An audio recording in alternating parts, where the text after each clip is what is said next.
Hi everyone, welcome to another video on Jujutsu Kaisen Phantom Prey. And in today's video, I'm going to go through all of the limited banners. However, I'm not actually going to talk about the characters there. I'm actually going to talk about the recollections. Because you have to remember, those banners are limited not just for the characters, but the recollections are limited as well. So if you miss the chance to grab them now, you probably won't get them again till they rerun in half a year or a year's time. And some of these recollections actually look really good at least on paper. So in today's video, I'm going to go through all of them and talk about for some of the stronger ones, whether they are actually only looking good on paper, would they actually be useful in real life battles, and in what kind of situation would they actually provide you value for you to decide whether you want to summon on them or not. Because some people, you may have got extremely lucky. For example, you might get the character very early. You might summon Domain Gojo with a free ticket with very few summons. However, you are lacking the recollection, and you may be thinking, is it worth for me to spending a few more summons just to get that recollection because it's really good? And then for some banner, for example, this Miguel one, the recollection is actually better than the character, so you may be thinking, should I just summon for the recollection rather than character as well? So hopefully this question will help you to answer all of those questions. Now let's start off with just talking about all of the recollections out there. So there's 6 limited banners, so there's the 4 you can see happening right now, and then on top of that there's also Sukuna and also Blue Ghetto's banner, which are both limited as well. Now for Blue Ghetto, there are actually 2 recollections coming inside that banner, so in total, even though it's only 6 limited banners, there are actually 7 limited recollections. Now straight off the bat, you can rule out this one in Yuta's banner.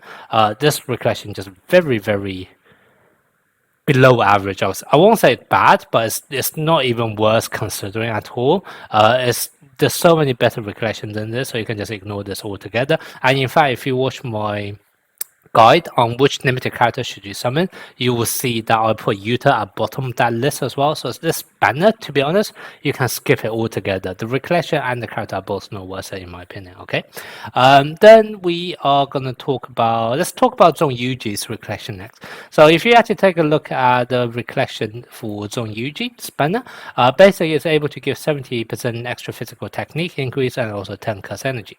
Now there's 2 things to bear in mind here. One is that for physical technique attackers, I think there are only 3 characters in the game which are pure physical attacker, which are basically all the different variations of Yuji, Maki, and also Toji. Now Maki and Toji doesn't even use curse energy, so if you're getting this recollection, it's literally just for Yuji. And to be honest, all 4 different versions of Yuji, there are better recollections for them. Vast majority of the time, to be honest, you would, for physical attackers, you will either be using like-minded sister, which is able to give you 85% physical technique increase for your ultimate skill, which is higher than the one from Zong Yuji's banner. Okay, so if you just want for that, this one is actually giving higher damage and also have a really strong passive ability as well. Or alternatively, you will be using this one, which is probably the best recollection for Zong Yuji, which only gives 65% physical technique increase, so slightly lower, but is able for 2 turns. And for the likes of Zong Yuji, who have multiple attacks after his ult, this one is actually going to be better. So once again, I'm not saying the recollection from Zong Yuji's banner is bad. It's just that there are so many other free-to-play options which are actually potentially either on the same tier or slightly better than them for the different Yujis. So once again, just not worth specifically summoning just for that recollection. Then the next one I'm going to talk about will be Blue Ghetto's recollection. There are 2. One of them is going to be this one. This one is actually essentially the replicate of Zong Yuji's one, but for curse technique, because able to give 10 curse energy as well, 40 curse technique increase, and then there's this passive which is always activated, which is another 15%. So once again, it's not bad recollection by any means, but vast majority of the time there are so many better options for curse technique users, and that 10 curse energy is not going to make a massive difference if you know how to manage your curse energy correctly anyway. So not a bad recollection, but it can be substituted out by so many other choices. So that's kind of the verdict on this one. And then the other one is going to be strongest duo. Now this is actually a really strong recollection, but it's essentially a replicate of non-standard, because here you have a buff which is only activated on ultimate skill, just like non-standard. It's for 2 turns but have a slightly lower buff, and then you have a passive ability which is increasing old gauge field, which once again exactly same as, well, I mean not exactly the same, but the thing it's trying to do, increasing ult energy, is exactly what non-standard's passive is able to do as well. And the main problem with this is that if you already have non-standard, you will need this. And even though you see me max it out with like universal dupes and also max out the level to level 80, I can tell you, I don't think I've ever actually used this recollection in any stages. I think the only time I used it was for like auto battles, and that's mainly because I wanted recollection which can only be activated on ultimate skill to make sure I actually buff up, because the AI is stupid, right? I want to make sure the recollection is used on my strongest attack rather than random, skill ones, etc. So that's literally the only time I've used this recollection. So that kind of just shows, even though it's a very good recollection, you won't actually really be using it day to day. So that's going to be my version on this. So once again, both of the recollection in Blue Ghetto's banner, they are really good. I'm not denying that. But do you need any of them? No, the answer is no. You don't really need any of them either. Okay. Then I'm going to talk about Sukuna's banner. The recollection from Sukuna's banner is first thing to know for the recollection coming in Sukuna banner is that it's only really valid to consider in conjunction with Sukuna. And the logic here is quite simple, which is that you are summoning on that banner for Sukuna, right? If you manage to get that recollection but don't have Sukuna, you were just unlucky. It's not like you specifically went to summon on that banner just for the recollection, but not for the character. So I am only going to consider the usage of that recollection on Sukuna himself, because for any other option, for any other situations out there, you were just unlucky, right? It's not your actual choice to choose to get the recollection, but not the character. So it's just not. It's not really makes sense for me to consider any situation where you have the recollection but don't have Sukuna, because that's just unlucky, right? It's not your actual choice here. So if we actually then think of it from that perspective, what the recollection does itself, for those of you guys who don't know, is that it's very similar to non-standard in the sense that it can only be activated on ult. Was able to give you 90% curse technique increase, and there's also a passive effect which is always like 10% extra. So together it gives you 100%, and it can actually be valid for 2 turns rather than 1 turn. So straight off the bat, it looks like a much better version of non-standard. But the thing with this is that Sukuna actually have a physical attack, which basically means that you can actually double stack Pride. And if you actually double stack Pride, you then end up with 120% curse technique increase, which is actually higher than what Sukuna's banner recollection is able to do. So straight off the bat, what you then end up getting is this really weird situation where if you actually want for pure damage, then you probably just want to double stack Pride. And if you don't want to go for pure damage, or you can't wait to double stack Pride, then you are probably better off using non-standard, who can actually allow you to ult earlier and nuke earlier. So it's actually going to be a pretty, I won't say it's impossible for you to use that recollection, but it's just that a lot of situations you could already be doing, you'll be making a better choice by using non-standard or using Pride, that the additional need from that recollection is somewhat limited. So that's kind of why I don't feel like there's any specific usage or any specific reason for you to go purely after that recollection when you can already cover a lot of the use cases with those 2 recollections already. Okay, so that leaves just 2 limited recollection left, which is the one from Miguel's banner and also Domain Gojo's banner. And to be honest, they're both really, really good recollection, at least on paper. So for this 2 recollection, I'm actually going to give you some team examples to show whether they are actually useful in real life, and whether they actually provide any, let's say, additional value or incremental value to what you may already be able to achieve without them. Okay, now let's start off with the one from Domain Gojo's banner. And just like Sukuna's one, I think it's only valid for me to consider cases when you already have Domain Gojo, because once again, let's be real, you're summoning on this banner for Domain Gojo, right? If you happen to have the recollection but not Domain Gojo, you'll just be unlucky. It's not your choice to say, I want to go after the recollection but not Domain Gojo. So it just not really makes sense for me to consider any cases when you don't have Domain Gojo, because that's not your actual choice here. So consider the cases where you already have Domain Gojo. And now you're considering, should I spend a few more cubes or tickets to actually get the recollection as well? Now let's take a look at the recollection itself and what it's actually able to offer. So first of all, it has two effects, like all the recollection. Passive effect is just extra crit rate. This one doesn't really matter too much. A lot of times you can just reset the battle for RNG on crit, so it doesn't really matter too much. The main thing you really want is going to be the activated effect, which is able to increase ult gauge and also damage dealt. Now the damage dealt is 20%, which is pretty average. There are loads of other recollection able to offer similar amount of damage dealt buff to the whole team. So I wouldn't really say you will be summoning just for this. So the main effect you're kind of summoning for is more about the ult gauge increase. Obviously, this is going to be slightly worse than Unity. However, you are getting a trade of a damage dealt on top of the lower ultimate gauge increase. So that kind of makes it direct competition with Unity, and sometimes it may actually provide value to have that damage dealt increase instead. And there are also obviously cases where you would be potentially playing Unity and also this recollection together at once and try to rush that out as soon as possible. So there are definitely use cases for those, okay? But now, like I said, let's evaluate. Is that actually going to make a difference to your Domain Gojo gameplays or not? Now, for those of you guys who haven't watched my last video already, which is on how to play Domain Gojo correctly, please do check that out, obviously. I will link that video in the description below. But basically, in that video, I already gave two examples. I'm going to remove my heater first. I will talk about that later on. But basically, in that video, I already talked about for Domain Gojo, the key is basically guarantee you are able to do 2 domain expansion. And I gave 2 very simple teams, which are always able to guarantee that. The first team is going to be something looking like this, and basically you're able to guarantee that by using the combination of Domain Gojo plus Yaga with Unity on the field, and also you are going to play Toge, but Toge only need to be there on full 1 turn, which is why you'll be playing a Taunt Recollection to make sure he dies after turn 1. And as you can see, and as I explained in my video, you are able to guarantee 2 domain expansion without using anything else other than Unity and this Recollection, okay? So obviously the one from Domain Gojo's banner is not going to make any difference here.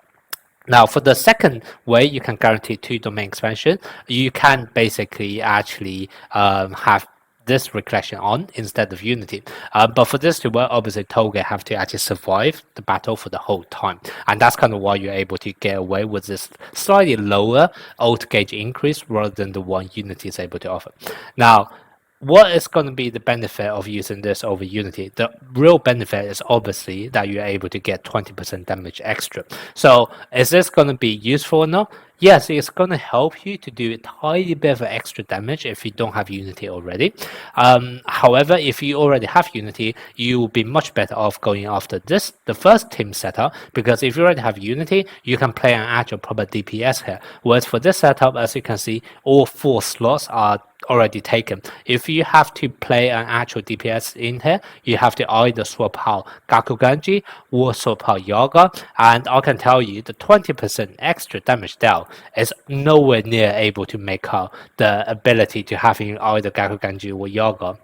Well, not Gakuganji, sorry, any debuffer plus Yaga, War Yaga in your team. So if you already have Unity, you should definitely go for this first variation of the team. There's no reason for you to go for the second one. So the only use cases for this recollection in here, in this kind of situation, would be for those people who do not have Unity. Now, obviously, Unity is actually in the stand banner. So if that's actually the case, the decision now you have to make is that, is it worth for me to do a few more summons just so that I can potentially get a chance for this recollection instead of Unity, or should I just wait the long game to eventually, get lucky and actually obtain Unity?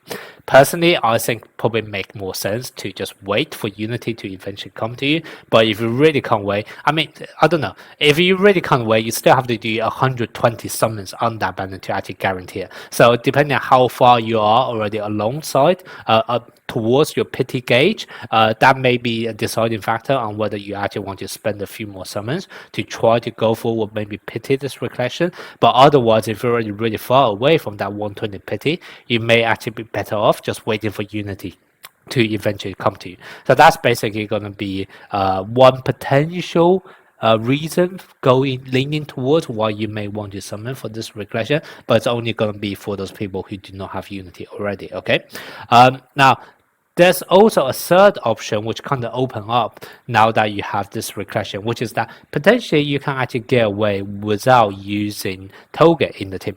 Now, this is going to be somewhat tricky though, because as you can see, for you to do this, you kind of need 4 increasing recollection. So that basically means 4 recollection choices are going to be dominated on your team. And if you actually want to bring an actual DPS and have an actual DPS recollection on, what that normally means is you actually have to sacrifice someone in the starting lineup just so that you're able to use that 5th recollection. But if you're already able to sacrifice someone on your team, why don't you just sacrifice Toge, right? So the immediate value of this kind of lineup is not very high, considering there's a very similar lineup where you get to sacrifice Toge instead, and you don't have to lock yourself into all of the other recollection choices. So that's kind of why, even though this can potentially be useful, this is only really useful in the cases where I guess your Toge for some reason is able to survive more than 3 turns, so there's no way for you to guarantee Toge dying. So that's kind of like the only use case where I can see this be useful. Or alternatively, where you don't want anyone dying on your team and you want to use this DPS on your team straight away. But if that's the case, you may probably be better off just putting an actual damage dealing recollection on your DPS and then only go for 1 domain rather than 2 domain. I mean, there are very niche use cases where this may potentially work for you, but it's not going to happen very often. So I wouldn't really suggest you guys to pay too much attention in this because it is very situational on whether this actually happens or not. So that's kind of going to be my main verdict on this recollection. I think it's only going to be really useful for people who don't have Unity and really want to somehow guarantee an old increase in recollections, or it will be for people who, for whatever reason, want to consider all of those niche scenarios. And to be honest, I am one of those person, right? I have actually went on to summon for this recollection, right? I don't want to be a hypocrite because I actually went to summon on this recollection. You don't see many gacha points here, mainly because I already converted my gacha cards twice. So I actually already done 55 summons on this, and I can tell you I managed to get domain Gojo very early. I got him in my first 20 summons or so.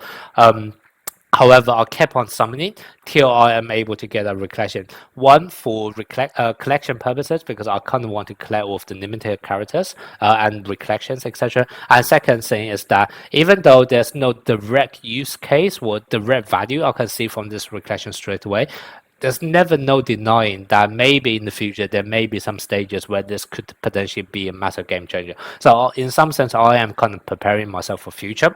However, for the free-to-play players out there, I am just simply pointing out this recollection doesn't really offer any additional value if you already have Unity. Because if you have Unity already, you are already able to guarantee 2 domains, and you are already able to potentially guarantee 2 domains and also have a proper dedicated DPS, etc. Oh, and also on the other point, you may be wondering, if I play both Unity and also this recollection together, am I able to potentially charge up my domain 1 turn earlier? Because the earlier I charge up a domain, the more debuff I'm able to give. Once again, it's going to be the same argument. If you already have Unity, you are just better off playing here with an actual DPS with a damage buffing recollection. A damage buffing recollection on a proper DPS, it's going to be worth a lot more than whatever 50% extra debuff you're able to get from domain. It's 1 turn earlier of domain expansion. So just once again, absolutely no need of using both of those recollections together if you already have Unity by itself. So that's kind of why that's going to be my suggestion on this recollection from domain Gojo's banner. It's mainly catered towards people who don't have Unity already and really want to guarantee that and can't wait, or you want to prepare yourself for a very niche scenario where it may be helpful to actually play both of them together. But there's no certain stages where I can see for sure that is always that's going to be helpful straight away on day one. Okay, so that's basically going to be this recollection. Now let's talk about the recollection in Miguel's banner. This one is also very good. If you actually take a look at both of the effects, it's actually very nice. The first effect is able to give a 20% curse technique increase. 20% is a pretty standard value, But what's really strong about this is that it can actually be stacked. If you take a look at its ability, it's essentially the same as Pride. Basically, you can use this every 6 turns because there's a 5 turn cooldown, so you can use it every 6 turns, and it's only going to be activated when you actually use a curse technique. I'm pretty sure that's the way it is because it can be used for 1 time in 6 turns. So it's the same kind of description as Pride, and the cooldown matches Pride perfect as well because Pride also have a 5 turn cooldown. So if you're actually able to double stack it, this then becomes 40% curse technique increase, which is actually higher than any other damage buff in supporting Recollection out there. So this by itself is already worth summoning for. And then on top of that, you also have this passive ability, which is 200 ultimate gauge increase. Now let's talk about whether this is going to be any useful or not. Now, once again, if we consider the cases for Domain Gojo, I can tell you I tried all of different combinations of the 3 teams that I talked about on how to guarantee Domain Gojo using Domain Expansion twice. And because that Recollection only give a one-off 200 ult gauge at the start, you are not able to accelerate into 3 Domain Expansion or anything like that. The only difference you could potentially make is that whether you are able to actually get your Domain Expansion at 1 turn earlier. And I can tell you, it's not able to. It's just as simple as that. 200 extra domain, 200% ult increase. I tried in loads of different lineup using different combination characters. None of them actually made any difference. You would always be slightly short of ult increase. Now, there may be scenarios where you're able to bridge that gap by potentially having Domain Gojo actually break the enemy or actually kill off enemy, because when Domain Gojo actually does those stuff, you are able to top up by a tiny bit of ult energy, and I have a feeling that is going to be actually enough for you to bring your ult 1 turn earlier. So there are potentially situations where you are able to actually see a difference by having this Recollection from Miguel's banner, but I'm just talking about from a guarantee point of view. It's not able to guarantee you always able to do your ult domain expansion 1 turn earlier regardless of the situation. It's going to be very much stage dependent on whether you're able to pull that off. So that's going to be the first thing I'm going to tell you guys. So if you're initially looking at trying to summon for this Miguel's Recollection for the purpose of helping Domain Gojo, it's not going to be guaranteed it will be helpful, okay?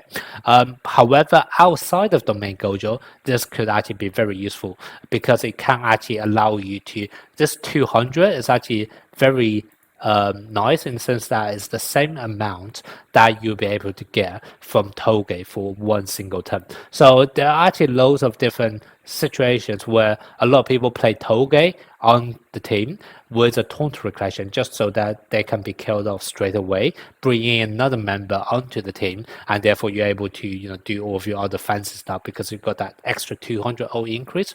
Now you're able to do the exact same thing without sacrificing Toge. And that can actually be a massive game changer. And I'm going to show you this with a simple setup just to show you that, for example, one simple example is that I am able to charge up Kaito's ultimate attack in just 1 turn with using this Recollection. Normally, I would have to do it with Toge on the field, and that could be problematic because either I need to have Toge somehow be killed off quickly so that I can bring in someone else onto my team, or I'm stuck with Toge who doesn't really do anything other than increasing my ult. And either situation is not ideal depending on the stage. However, now what I'm able to do is I'm simply able to equip this Recollection on, activate Unity, activate this on my Kaito, and you'll be able to see that I'm able to guarantee charging out my ult in 1 turn. And this is actually very nice because what Kaito's ultimate attack is able to do is something that you can actually activate it, and it lasts for 3 turns. Let me just quickly show you guys. This lasts for 3 turns and 1 time, and what that basically means is that you can potentially double stack this as well. So this is actually hugely useful.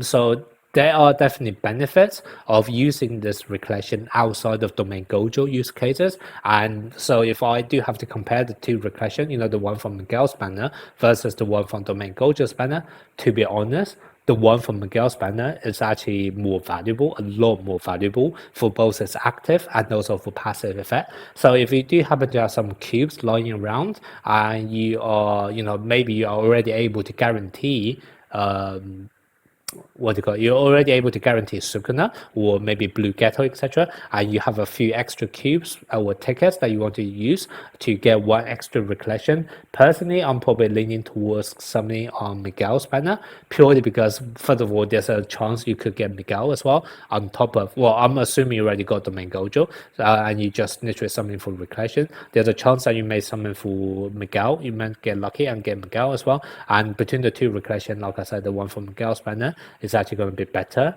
So that's going to be personally my suggestion on the limited recollections.